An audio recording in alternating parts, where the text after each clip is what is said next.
We reported that he made the public declaration while meeting with the National Executive Committee of the All Progressives Congress, APC, in Abuja. The president said he is seeking re-election because of the clamor by Nigerians. According to the cable news, prior to the president's public declaration, some Nigerians publicly canvassed against the president's re-election bid. Here are 5 of the figures who left no stone unturned in driving home their message against Buhari's presidency come 2019. The former president could have been instrumental to the election of Buhari in 2015 through his unbridled endorsement, but that has not stopped him from wielding his lethal letter-writing skills against the president. On January 23, Obasanjo wrote a strongly worded letter to Buhari, asking him to forget about the 2019 election. In the OU chief said the president had performed below expectation.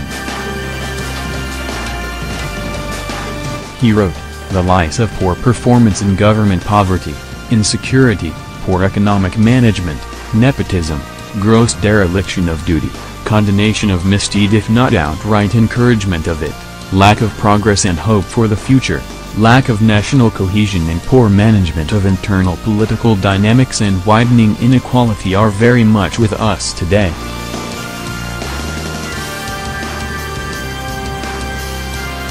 Governor Adelpheo Savitkiti State is a foremost critic of Buhari, and he would never hold back his emotions when it comes to criticizing the president.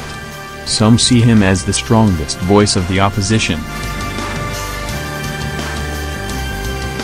While reacting to Obasanjo's letter to Buhari, Fayose described the letter writer and its recipient as expired leaders and that both leaders have outlived their usefulness to Nigeria. At another time, he said those who voted for the president in the 2015 general election ought to beg God for forgiveness. The former military president asked Nigerians to cooperate with President Buhari until his tenure ends but vote for a new generation of leaders in 2019.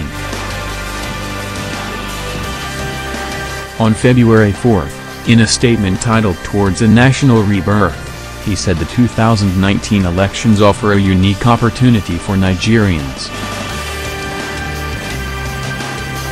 Babangida, who overthrew Buhari in 1985 and ruled till 1993, said, "In the fullness of our present realities, we need to cooperate with President Muhammadu Buhari to complete his term of office on May 29, 2019 and collectively prepare the way for new generation leaders to assume the mantle of leadership of the country."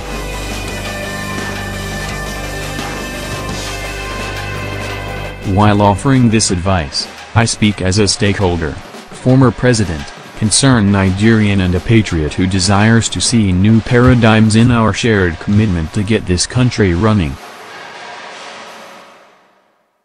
Dolai, spokesperson of the Northern Elders Forum, NEF, has described as corrupt act the recent endorsement of the president for a second term by the APC governors.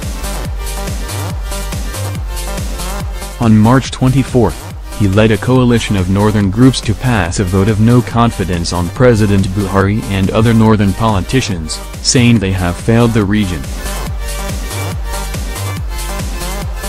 In January, the Archbishop Emeritus of the Catholic Archdiocese of Lagos advised Buhari to respect himself and retire quietly. The fiery cleric who has rated the current administration low said it is an insult to Nigerians for the president to be talking about 2019 election.